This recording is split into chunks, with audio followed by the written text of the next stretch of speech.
Hello friends, मैं महेश कुमार सिंह और आप लोगों का स्टडी क्लासेस के यूट्यूब चैनल में एक बार फिर से बहुत बहुत स्वागत है। दोस्तों, आज हम लोग पढ़ने वाले हैं मैकेनिकल और सिविल ब्रांच के जो बच्चे होते हैं, इन लोगों में एक बहुत ही इंपॉर्टेंट बुक होता है। मैकेनिक्स ऑफ सॉलिड मैकेनिकल के बच्चे पढ़ते हैं और स्ट्रेंथ ऑफ मटेरियल सिविल वाले बच्चे पढ़ते हैं, जबकि दोनों बुक का कंटेंट एक ही होता है।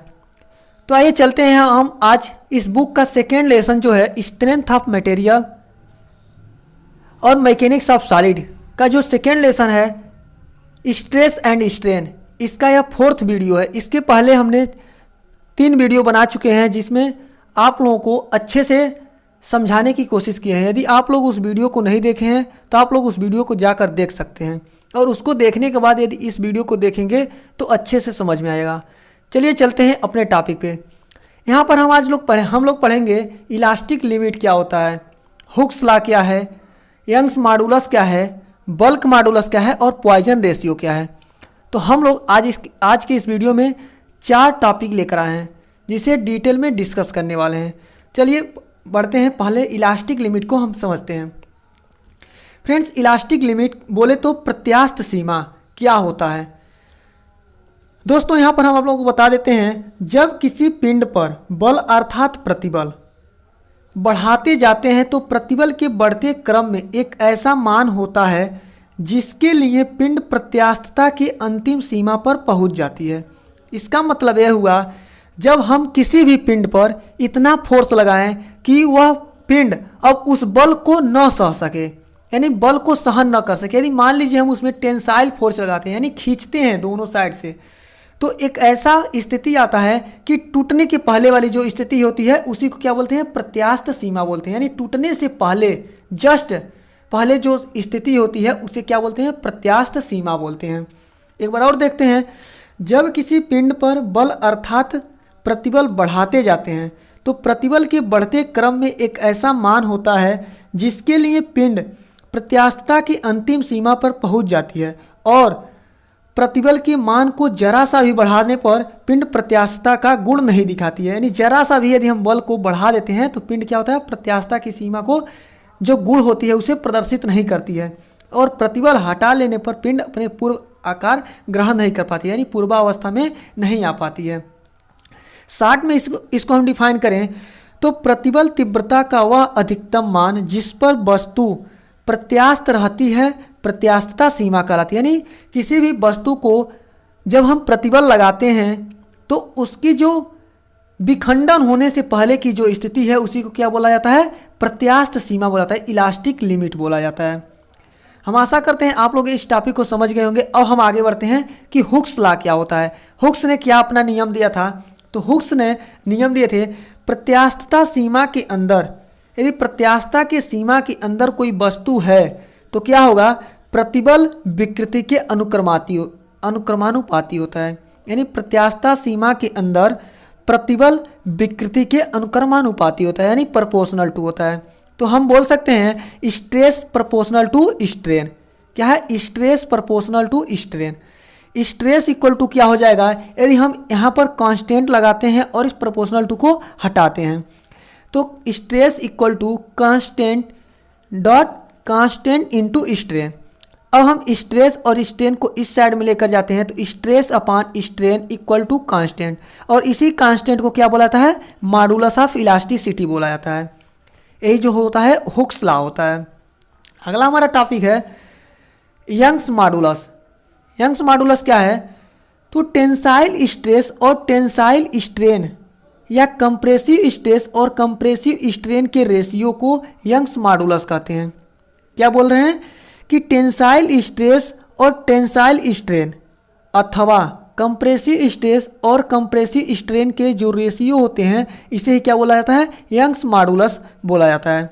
इसे कैपिटल ई से प्रदर्शित किया जाता है, और capital E equal to P upon A, यानी स्ट्रेस अपॉन स्ट्रेन। तो capital E equal to stress upon strain हो गया, और जब हम टेंसाइल स्ट्रेस लेंगे तो tensile stress upon tensile strain और compressive stress upon compressive strain हो जाएगा। अब हम इसकी यदि यूनिट की बात करें तो यंग्स मॉडुलस का जो यूनिट होता है यह होता है न्यूटन पर मीटर स्क्वायर। क्या होता है, न्यूटन पर मीटर स्क्वायर। यह बहुत ही इंपॉर्टेंट एक क्या बोला था, एक नंबर में इसे पूछ लिया जाता है कि यंग्स मॉडुलस का यूनिट क्या होता है। तो फ्रेंड्स आप लोग इसे याद कर लीजिएगा, यंग्स मॉडुलस का जो यूनिट होता है न्यूटन पर मीटर स्क्वायर होता है। इसे हम और भी तोड़ें तो कैपिटल ई इक्वल टू जो स्ट्रेस होता है वह फोर्स अपॉन एरिया होता है, और स्ट्रेन जो होता है यानी जो प्रथम लंबाई थी, प्रारंभिक लंबाई थी, उसमें कितना परिवर्तन हुआ है, यानी परिवर्तन अपॉन प्रारंभिक लंबाई। तो बोल सकते हैं कैपिटल इक्वल टू एफ अपान ए और इतने के बटे डेल एल अपान एल, या इसे बोल सकते हैं एफ एल अपान ए डेल एल बोला जाता है। यंग्स मॉडुलस यहीं पर समाप्त होता है। अब हम पढ़ेंगे मॉडुलस ऑफ रिजिडिटी क्या होता है। मॉडुलस ऑफ रिजिडिटी, या इसे हम बोलते हैं शियर मॉडुलस ऑफ इलास्टिसिटी। तो हम इसको डिफाइन करेंगे, शियर स्ट्रेस और शियर स्ट्रेन के जो अनुपात होते हैं इसे क्या बोला था है, मॉडुलस ऑफ रिजिडिटी बोला था। और ऊपर हमने क्या बोला था कि जो टेंसाइल स्ट्रेस और टेंसाइल स्ट्रेन का जो रेशियो होता है यंग्स मॉडुलस होता है, और मॉडुलस ऑफ रिजिडिटी क्या होता है, शियर स्ट्रेस और शियर स्ट्रेन के अनुपात को मॉडुलस ऑफ रिजिडिटी कहते हैं। इसे कैपिटल जी या कैपिटल सी से प्रदर्शित करते हैं। अब हम आगे बढ़ते हैं फ्रेंड्स। अब हम पढ़ेंगे बल्क मॉडुलस। बल्क मॉडुलस क्या होता है, यानी वॉल्यूम मॉडुलस ऑफ इलास्टिसिटी। तो नॉर्मल स्ट्रेस और वॉल्यूमेट्रिक स्ट्रेन के अनुपात को बल्क मॉडुलस कहते हैं। इसे कैपिटल के से प्रदर्शित किया जाता है। क्या होता है बल्क मॉडुलस, नॉर्मल स्ट्रेस और वॉल्यूमेट्रिक स्ट्रेन के अनुपात को बल्क मॉडुलस कहा जाता है। इसे कैपिटल के से प्रदर्शित किया जाता है। तो capital K equal to P upon E V होता है। अब हम अगला टॉपिक पढ़ेंगे पॉइजन रेशियो। फ्रेंड्स यदि आप लोगों को समझने में दिक्कत हो तो आप कमेंट करके बोल सकते हैं कि यहाँ पर समझने में दिक्कत हो रही है, ताकि आगे आने वाले वीडियो में हम उसे सुधार कर सकें। यदि आप लोग कमेंट करेंगे तो वीडियो को दोबारा भी बना सकते हैं। चलिए अब हम बढ़ेंगे पॉइजन रेशियो क्या होता है।